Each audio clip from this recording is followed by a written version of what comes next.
संस्कार किसको कहते हैं? लोग नहीं कहता इसका संस्कार खराब है, इसका संस्कार बढ़िया है। और प्रारब्ध कर्म का विज्ञान क्या है, यानी जो आपने अब तक का जो काम किए हैं उसका विज्ञान क्या है।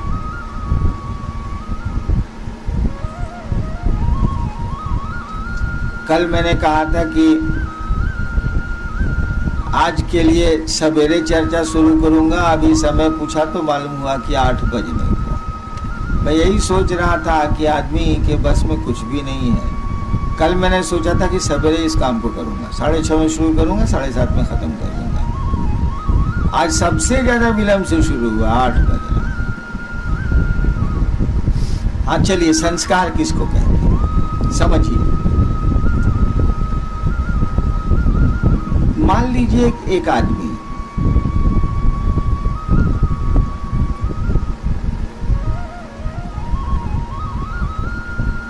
वह आदमी रोज चुन चुन के एक कीड़े को मारता है। उसने तय किया है कि हम रोज एक कीड़ा मारेंगे। मान लीजिए कि 5 कीड़ों की हत्या की सजा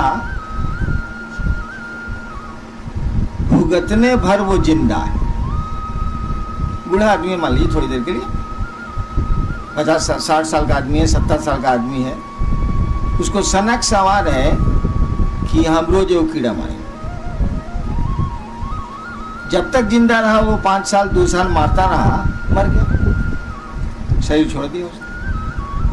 जितने कीड़े मारे उसने, उसका प्रतिफल,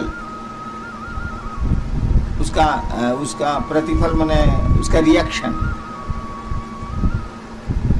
तो जाएगा। मान लीजिए कि 2.5 साल आपने कीड़े मारे, तो मान लीजिए कि उसका प्रतिफल आपको, नतीजा आपको 10 साल में भुगतना पड़ सकता है। अब मर गया वो 2 साल के बाद, तो ये प्रतिफल तो बच गए, रह गए। मैं आदमी पर उदाहरण नहीं देना चाह रहा। जैसे एक आदमी है जिसने 20 हत्याएं की, मान लीजिए थोड़ी देर के लिए, एक हत्या की सजा उसको इस जीवन में मिल सकती है, बाकी हत्याओं की सजा और पहले के कर्मों के चलते आगे जा रही है। पहले जो आप पेट्रोल डाले हैं उसी से इंजन चल रहा है, बाद में जो आप पेट्रोल डाल रहे हैं वो बड़ा गंदा है, लेकिन अभी पहले वाला पेट्रोल पर आपकी गाड़ी चल रही है। और उसी बीच में शरीर छूट गया तो पुराना पेट्रोल तो रुका हुआ है, फिर शरीर में आइएगा तो पुनः पेट्रोल आवेगा। तब वो जब आवेगा तो पहले थे डॉन, अब बना देगा कोबी को मंगा कोड़िया। जो कर्म फल के बीज, जिन जिन कर्मों के फल के बीज आप अभी तक भोग नहीं पाए हैं, वो सुख हो या दुख हो,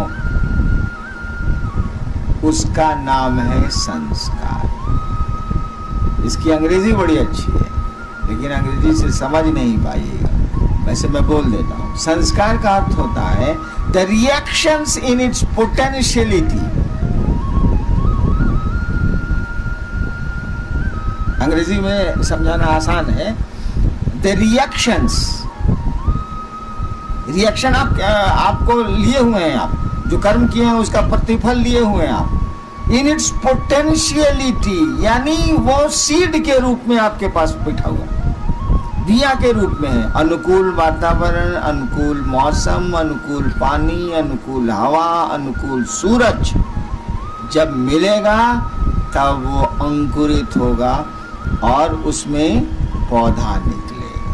अब आप जानिए कि आपका जो बिया है बबूर का है कि आम का है। काहे कि अगर कांटेदार वृक्ष होंगे तो जिंदगी भर कांटे गड़ेंगे, फलदार वृक्ष होंगे तो जिंदगी भर फल खाएंगे। नहीं, संस्कार की अंग्रेजी में व्याख्या बड़ी अच्छी है, the reactions in it potentiality, जैसे पीपल का वृक्ष की सारी चीजें एक छोटे से पीपल के बीए में है। सीमेंट पर रख दीजिए, नहीं अंकुरेगा। जमीन में गाड़ दीजिए, अब वो चला। तो उस बीए में तो उस पीपल की पूरी पोटेंशियलिटी है कि नहीं है? पूरी समग्रता में पीपल वहां है कि नहीं है? तो कहा जाएगा इस बीए को पीपल का संस्कार है। लेकिन वो फलित नहीं हुआ। संस्कार फलित हो गया तो गया, तब संस्कार नहीं कहा जाएगा, तब तो भोग हो गया। फलित नहीं हुआ है तब तक वो संस्कार है।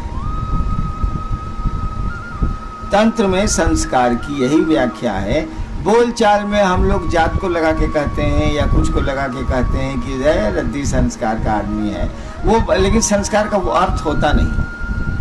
संस्कार का अर्थ होता है कि वो कर्म जो आप अभी तक भोग नहीं पाए हैं, कर्मों के फल जो आप भोग नहीं पाए हैं और आपके साथ वो बिया के रूप में, सीड के रूप में, बीज के रूप में अटैच्ड हैं, लगे हुए हैं। वो अनुकूल हवा, अनुकूल मौसम, अनुकूल परिस्थितियां आएंगी, वो अंकुरेंगी। ठीक। प्रारब्ध कर्म इसको नहीं कहते। संस्कार तो बिया हो गया। प्रारब्ध कर्म का अर्थ हुआ कि आपने कर्म किया है और आप फल लेते चले जा रहे हैं। मैं जिस पेट्रोल से गाड़ी चल रही है, सीट में नहीं है प्रारब्ध कर्म। प्रारब्ध कर्म है जिसे पेट्रोल से आपकी गाड़ी चल रही है, जो उन कर्मों का प्रतिफल है। वो सीट में जब रहेगा तो संस्कार कहा जाएगा। जब एक्शन में आ जाएगा वो, तो कहा जाएगा इसके प्रारब्ध कर्म अच्छे नहीं, तभी इतना कष्ट पा रहा है। ठीक। अब एक उदाहरण देते हैं, समझिए। भगवान कृष्ण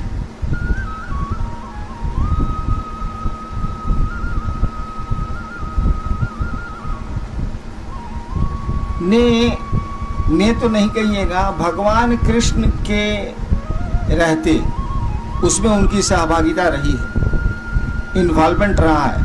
रहते कितनी हत्याएं हुई सोचिए तो। अगर कहानियां पर चलते हैं, अब सच है कि झूठ है, नाम देखा नाम देखा, कितनी हत्याएं हुई।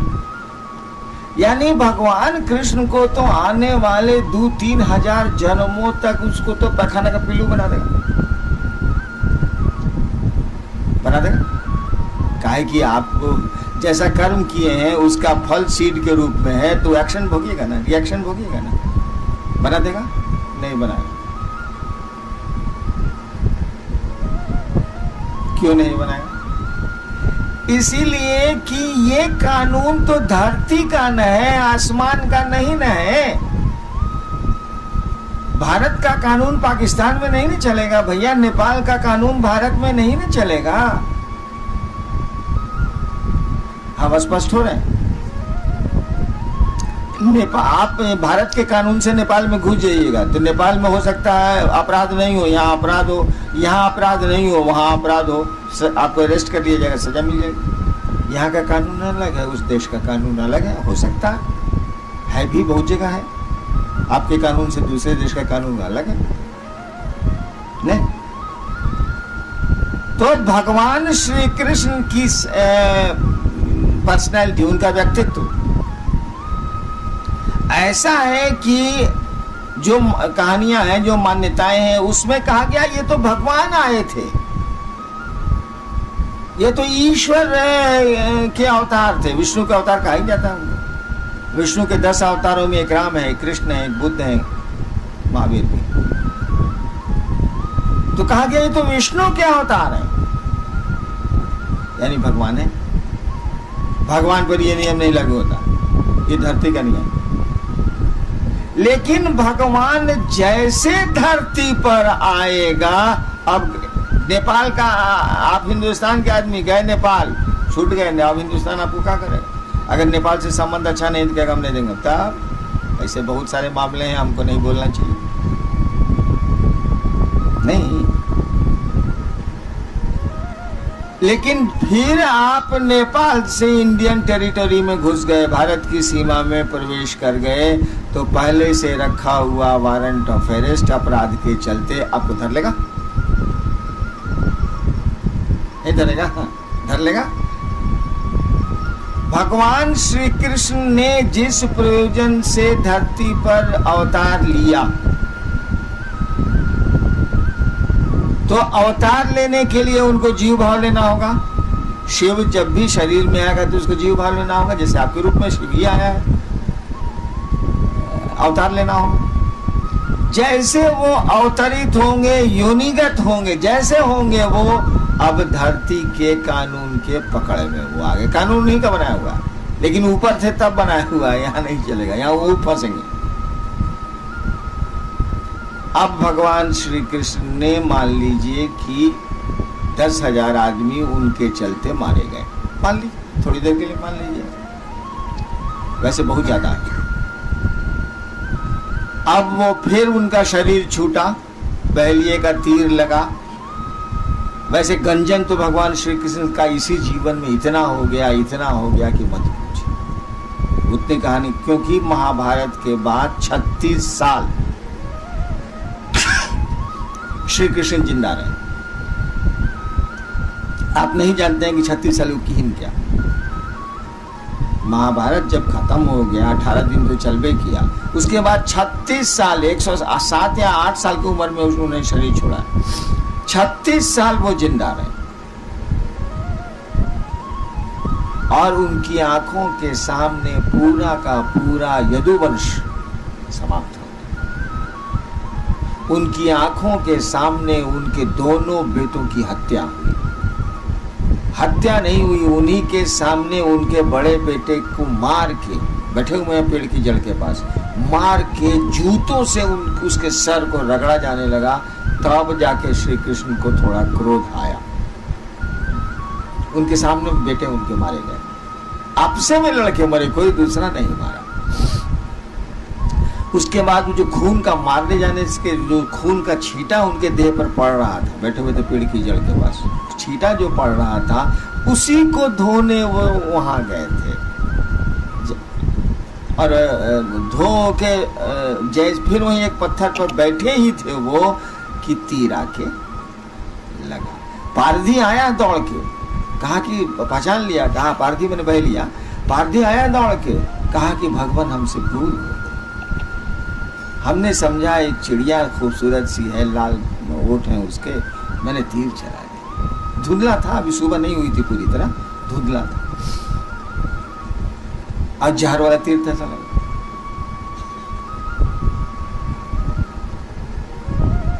भगवान श्री कृष्ण ने कहा तीर तो चल गया, तीर तो चल गया, आप जो समझ के चलाइए, तीर तो चल गया, वो तो अपना एक्शन करेगा। गोली तो चल गई, आप जो समझ के चलाइए, वो तो अपना परिणाम लाएगी। और फिर वहीं गिरे वो। और ये भी जान लीजिए, श्री कृष्ण की लाश पड़ी है और 3 दिनों तक किसी को पता नहीं चला कि श्री कृष्ण मर गए। अंत में एक आदमी हस्तिनापुर गया, वहां अर्जुन को बोला, अर्जुन आए, तब इनकी लाश उठी। उन्हीं के जीवन में, उन्हीं के शरीर में उनका तो सब गंजन हो गया। लेकिन अब वो वापस लौटेंगे, वो परमात्मा यदि हैं तो वापस लौटेंगे और फिर परमात्मा के सदृश परमात्मा के में समाहित हो जाएंगे या रहेंगे। अब वहां ये कानून नहीं लगेगा कि इतनी हत्याएं हुई, ऐसा हुआ, वैसा हुआ, वैसा हुआ, कुछ नहीं, सब खत्म। फिर वही श्री कृष्ण आसमान में श्री कृष्ण है। लेकिन अगर दोबारा श्री कृष्ण ने जन्म ले लिया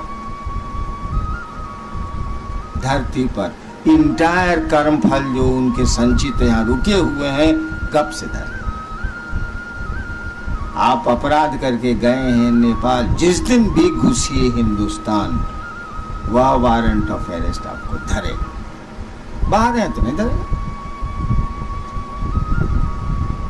प्रारब्ध कर्मों का यही विज्ञान है। और ये जान लीजिएगा, धरती का मानी केवल आदमी नहीं होता, सभी देवता धरती के में आते हैं, कोई देवता धरती की पकड़ से बाहर नहीं, एक्सेप्ट शिव और फिर उनके लोग, कोई धरती के बाहर नहीं है। यहां तक भी जिसको शिवलोक बोलते हैं, शिवलोक में शिव नहीं है, शिवलोक बोलते हैं, वह भी धरती की पकड़ में, माने वहां भी ये कानून लागू है। कौन कानून? प्रारब्ध कर्मों का कानून, कर्म और उसके फल का कानून। अब प्रारब्ध कर्म, गोरखनाथ ने एक बार कहा था कि क्या तुम संस्कार की बात करते हो, क्या तुम कर्म फल की बात करते हो, मैं तुम्हारे कर्म फल को, मैं तुम्हारे संस्कार को दग्ध कर दूंगा। अब इसकी व्याख्या देखिए, गोरखनाथ जैसा आदमी कहता है कि मैं तुम्हारे कर्म फल के बीज को दग्ध कर दूंगा, यानी आप इतना मकई का बिया ले लिए हैं रोपने के लिए, एक आदमी आपकी मालकिनी आती हैं, उनको नहीं मालूम है कि आप रोपने के लिए मकई रखे हैं, तावा पर उठाती हैं, देती हैं भूज रही हैं, अब लामा फूटने ही वाला है कि आप कहते रे रे रे रे काकी हमको तो रोपना था, ये तो भुजा बना दी इसका। रुक तो गई वो, कहा ठीक है नहीं भूजे, लेकिन क्या वह बिया पेड़ बनेगा? नहीं बनेगा, लेकिन वह मकई का बिया रहेगा। समझे? अकुरेगा नहीं, उससे मकई नहीं निकलेगी, पौधे नहीं निकलेंगे, लेकिन बीमा रहेगा। नहीं समझ रहे? बिया रहेगा। गुरु को अधिकार है, सदगुरु, सच्चे गुरु, सही गुरु को अधिकार है कि वे आपके कर्म फल को दग्ध कर दें, अच्छे कर्म फलों को विशाल कर दें। जैसे बहुत अच्छा कर्म है आपका और बुरे कर्मों से आप घिरे हुए हैं, अभी पेट्रोल जो चल रहा है उससे आप घिर गए, आपका अच्छा कर्म नहीं काम कर रहा है, उनको पावर है कि बुरे कर्म के बीज को वो जला दें, अच्छे कर्मों के बीज को पानी हवा दे दें। ये गुरु का अधिकार है, लेकिन गुरु को ये अधिकार नहीं है। ईश्वर की कुर्सी पर फिर है शिव को, लेकिन शिव गुरु को ये अधिकार नहीं है कि वह जो मकई का दाना दग्ध होके तावा में पड़ा हुआ है उसको मिटा दे, उसको वो नहीं मिटा सकता गुरु की कुर्सी पर।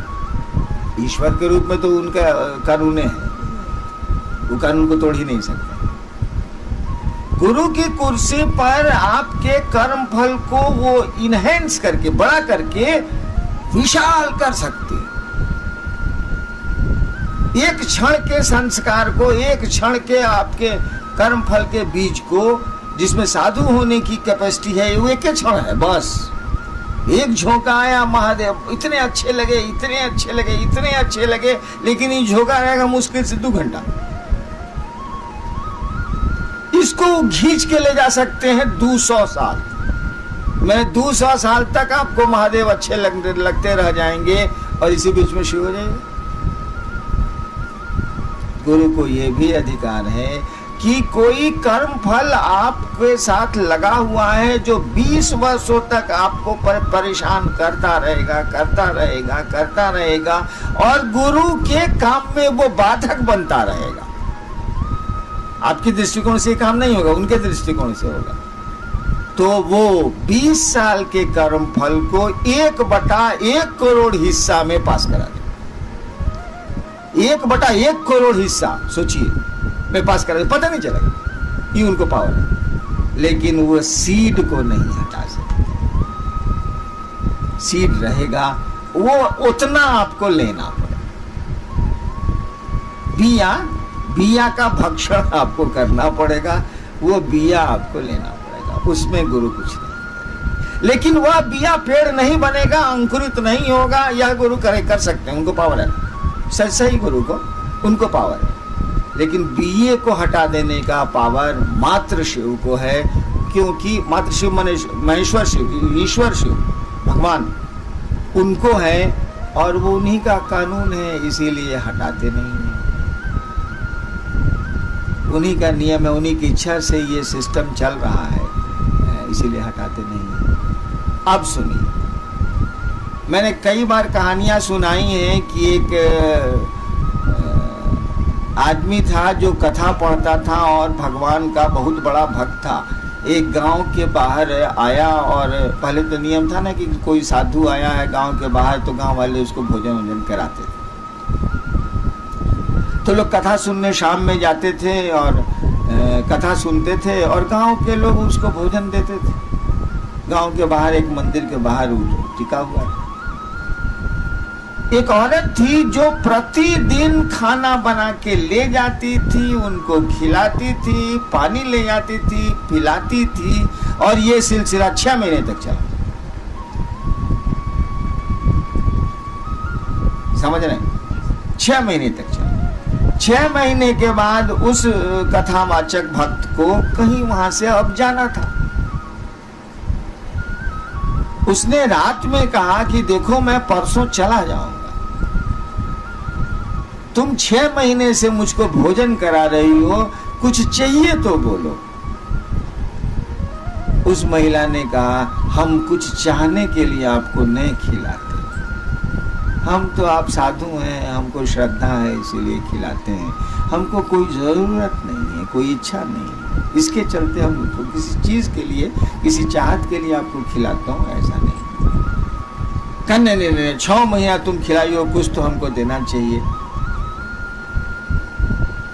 कहते नहीं छोड़िए, हम तो ऐसे ही आपको खिलाते थे, कुछ हमारे दिमाग में नहीं है, कुछ भी हम नहीं चाहे। ये एकदम जिद पर अड़ा हुआ था कि इतना दिन इसका एहसान है, कुछ दे दे। जिद किया इसने तो उस महिला ने कहा कि देखिए हमको शादी हुए 15 साल हो गए, हमको कोई संतान नहीं है।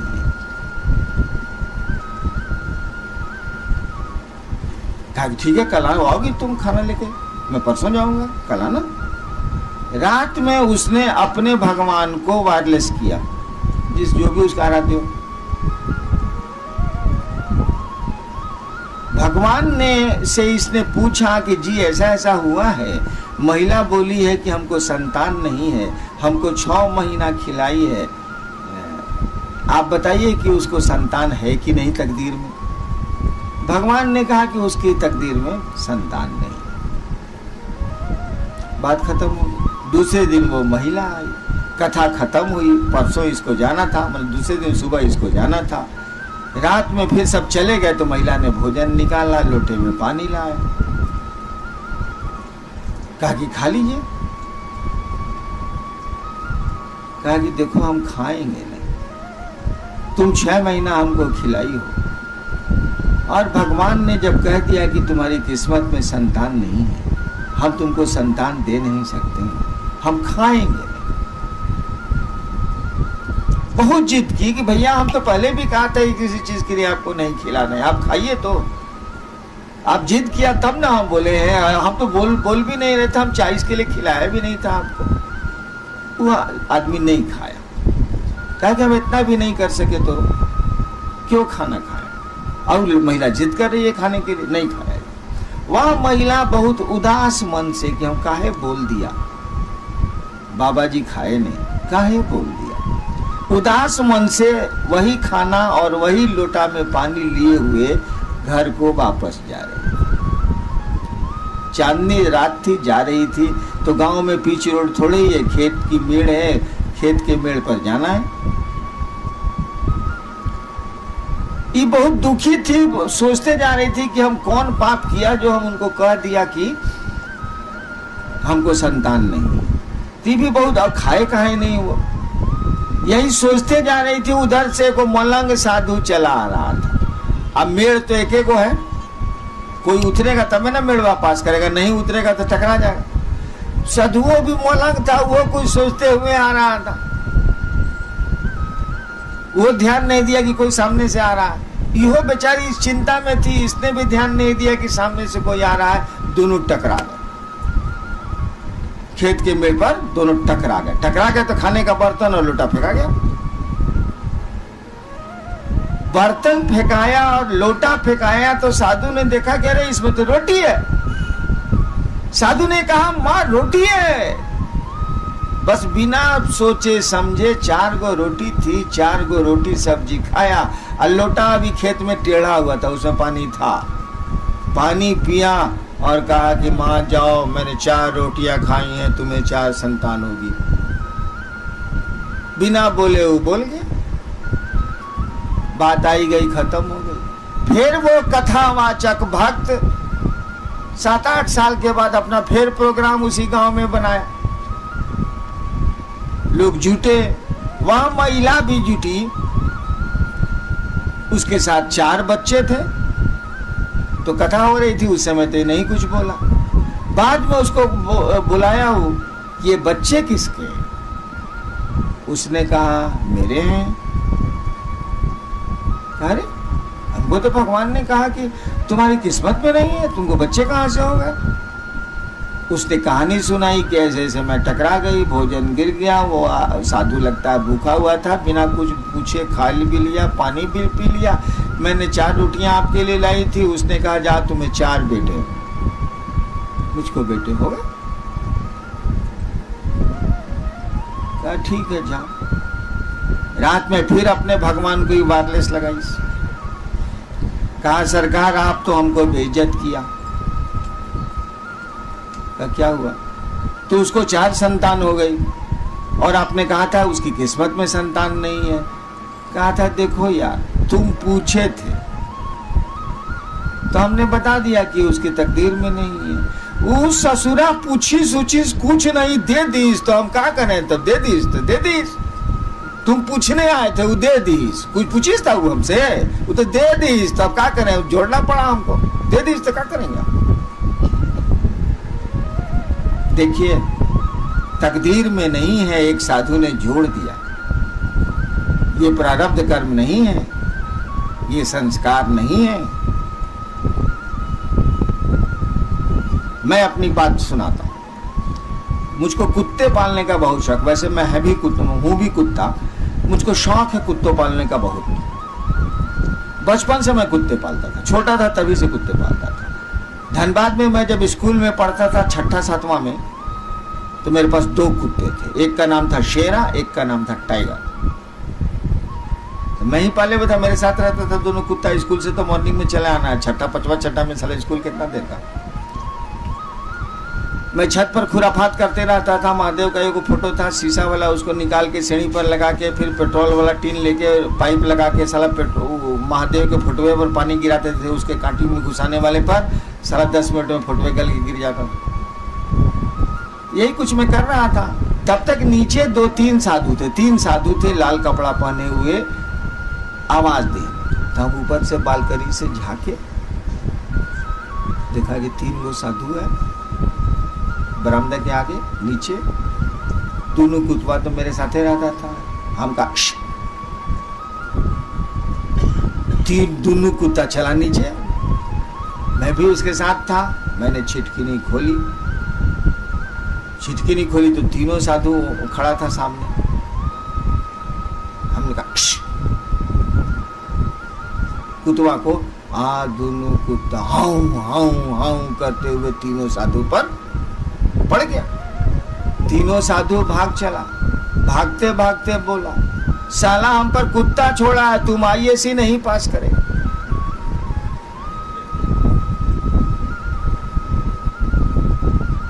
इतनी बात हमको थोड़ी याद थी, इससे ज्यादा याद नहीं थी। कौन इस पर विचार करता है? आए हम IAC में, पहला बार जो काम किया वो माइक से नहीं सुना सकते।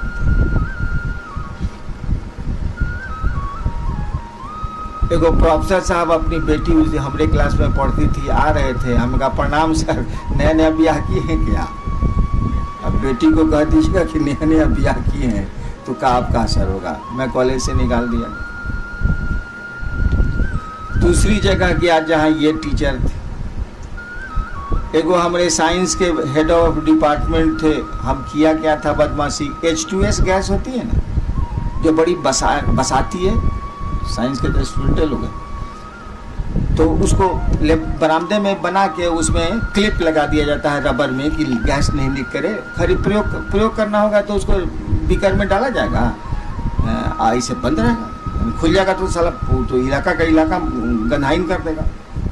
तो मैं अकेले एक दिन जा रहा था कॉलेज में, ऊपर में लेबोरेटरी थी, वो जो पाइपवा में क्लिपवा लगा हुआ था खोल के हम पॉकेट में रख लिया, चले।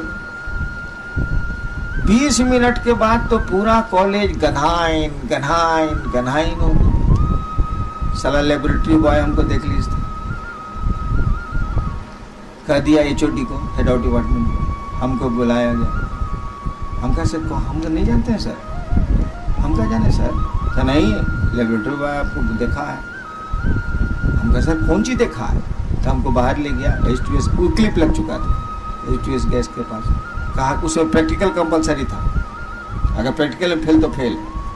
तो बोला कि देखिए मेरी जिंदगी तक आप पास नहीं करिएगा। हम कहा सर हम पास तो नहीं करेंगे, लेकिन आप भी फेल कर जाइएगा सर। सर ऊपर से कूद जाएंगे तो अब क्या होगा सर? 2 साल गया। तिबारा एक बहुत बड़े गुरु जा रहे थे साहेबगंज से, मैं उनका दुल्हरुआ था। फर्स्ट क्लास में थे, उसमें फर्स्ट क्लास था। हम कहा बाबा दोनों बार झगड़ा करके हम परीक्षा पास नहीं किए हैं IAS से। एक लाइन वाली बोला, सड़क बंद हो तो डाइवर्सन ले लो। सड़क बंद हो तो डाइवर्सन ले लो, मैंने अगर मार्ग बंद है तो पार मार्ग से जाइए, डाइवर्सन जाइए। साइंस में पढ़ते हो ना, आर्ट्स में चले। उसके बाद मेरा रिजल्ट क्या है, बैठे हुए 7 विषय में हमको डिस्टिंक्शन आता था, जबकि रात भर मसान में रहते थे, इन्हीं के साथ रहते। देखिए हमारे कर्म फल में तो नहीं था कि IAS पास नहीं करेगा, साधु ने डाल दिया, कुत्ता लुकाने पर। अब वैसे लोग नहीं है, लेकिन एक जमाना था कि थे लोग। वो बोला कि IAS से तुम पास नहीं करेगा, और IAS में बॉटल नेक हमेशा हो जाए, हमेशा हो जाए, हमेशा हो जाए। तो फिर एक गुरु ने ही मुझको कहा कि सड़क बंद हो तो बगल के रास्ते से निकल जाओ। साइंस में हो ना, उनका जी आर्ट्स में चले। यानी प्रारब्ध कर्मों का विज्ञान देखिए, कोई कर्म नहीं है आपके, अथवा लगा दिएगा या वापस ले लिएगा, दोनों होगा। बहुत कर्म फल है आपको कि बहुत तबीयत खराब रहेगी, बहुत तबीयत खराब रहेगी, आप आए मेरे पास, हमको जाए दूध ठीक हो जाएगा। वो जो सीड वहां तक काम किया है, उसके बाद मुरझाने लगेगा, मुरझाने लगेगा तो पेड़वा मुरझा जाएगा। पेड़वा जब मुरझा जाएगा तो कटवा कहां से करेगा? मुरझा के मर जाएगा। यानी प्रारब्ध, ये ऐसा कौन कर सकता है? इसका विज्ञान समझिए। ये पूरा का पूरा सिस्टम, पूरी की पूरी ये पद्धति कि कर्म कोई करेगा और कर्म के फल लेगा, ये तो उस शिव की इच्छा से न है, उस ईश्वर की इच्छा से न है। इसके पीछे जो कानून का बल है वो तो शिव की इच्छा है ना, पार्लियामेंट वहां थोड़ी है। ये भाई धरती पर जो भी सिस्टम चल रहा है वह शिव की इच्छा से न चल रहा है। कर्म कर्म फल का विज्ञान, कर्ता आप हैं तो कर्म आप करिएगा, कर्ता कर्म करेगा तो कर्म के फल भी लेगा। कर्ता आप नहीं है तो आप कर्म नहीं करेंगे। सब करे छथिन महादेव, बोली में नहीं, मौन बूझने लगा, आप कोई कर्म नहीं हो रहा, सब कर्म महादेव कर रहे हैं। हम नहीं करे छी, हो महादेव जनथिन बा, भूख लगल छे जाई छी कुछ खाएला। अब आप करता नहीं है, तो जब करता नहीं है तो कर्म कैसे करिएगा? तो आपका मन तो बुझ रहा है महादेव करता है, आप तो माध्यम है, मशीन हो गए आप।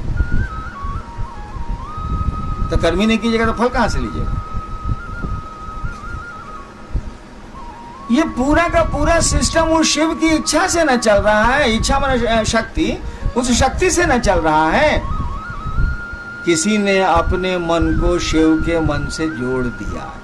इतना बड़ा लोहा का गोला इतने दूर में ताप पैदा कर रहा है, एक दूसरा गोला भी आया, वो इतना थोड़ा सा गर्म हो गया, तो वो कुछ दूर में ताप फैलाएगा, हीट फैलाएगा। लोगों का मन कुछ लोगों का मन उस शिव से जुड़ जाता है तो पूरा का तो पूरा नहीं, लेकिन कुछ दूरी तक वो जो चाहते हैं उस सिस्टम को उलट देते हैं, जोड़ देते हैं, घटा देते हैं। नहीं क्लियर हुआ? किसी का मन शिव से जुड़ गया है, उन्हीं की इच्छा से हो रहा है ये काम, तो इसकी भी इच्छा तो छोटे मोटे शिव की इच्छा हो रही है ना। इसने कहा ये काम नहीं होते तो नहीं होते जो, अब वो सिस्टम तो वहां ब्रेक कर गया, सिस्टम ब्रेक कर गया, या आपके कर्म फल में नहीं है, उसने कहा जाओ हो जाएगा। तो कर्म फल में तो नहीं है, लेकिन उस सिस्टम, उसका मन शिव से जुड़ा हुआ है, तो उस सिस्टम को डिस्टर्ब कर दिया वो। आप समझ रहे हैं कि नहीं समझ रहे हैं? एक जादूगर को देखें, कभी जादू किया है आप लोग? घर पे नहीं किया तो क्या पूछिए। जादूगर को देखिएगा, उसके साथ एक छोकड़वा रहता, दुगरम चलवा रहता। पहले की बात हम कर रहे हैं, जब जादूगरों मेरा साथ था तब। उसके साथ एक छोकरा रहता, साला बहुत बात पूछता है, पूरा बात तो नहीं पूछता है, लेकिन बहुत बात पूछता है साला। अकेले रहेगा तो वो कुछ खेल तमाशा करिए देगा। उसको बोलते हैं जमूरे।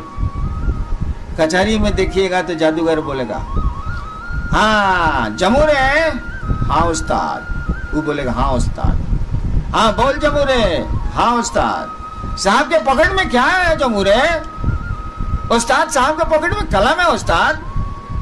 कुछ नहीं है, बोला है कि पहला बार जब हम पूछेंगे तो कलम होगा, और दोबारा जब हम पूछेंगे तो रुमाल होगा, और तिबारा हम पूछेंगे तो पर्स।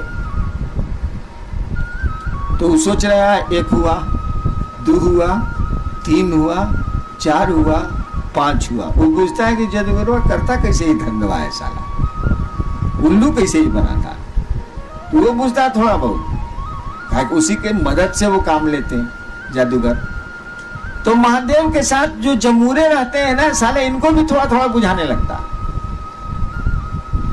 इसीलिए ये भी कुछ कहीं ना कहीं पेचकस सिस्टम में लगा देते हैं। जब पेचकस वाल लगा देंगे तो साला पेट्रोल जाना था साला 1 mm, तो जा रहा है साला आधा mm।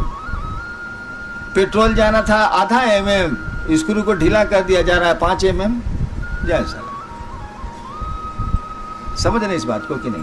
प्रारब्ध कर्मों का विज्ञान भी प्रभावित होता है साधुओं के, साधु में सही साधु, साधुओं के द्वारा, फकीरों के द्वारा, मस्त मौला लोगों के द्वारा, जिनका मन उस खुदा, उस भगवान से जुड़ रहा है। जुड़ जाए, ज्यादा जुड़ जाएगा तो साला वो बुझ जाएगा कि हमसे बढ़िया महादेव चलाते हैं, हमने बोलेंगे ठीक है। कहेंगे जब ज्यादा जानेगा तो वो ये जानने लगेगा कि हम कितना बढ़िया चलावेंगे, महादेव जैसा नहीं चला सकते। छोड़ दे रहे, मत पेचकस उठा।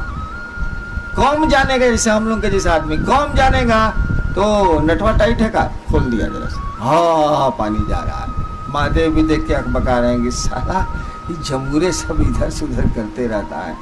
बताओ यार, ये प्रारब्ध कर्मों का विज्ञान यही था, संस्कार।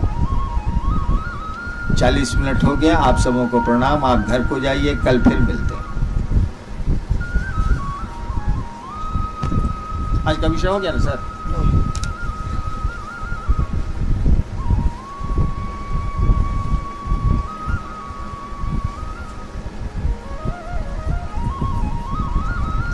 लेकिन नया विषय था शिव शिष्टा में, इसकी व्याख्या कम हुई है। नया विषय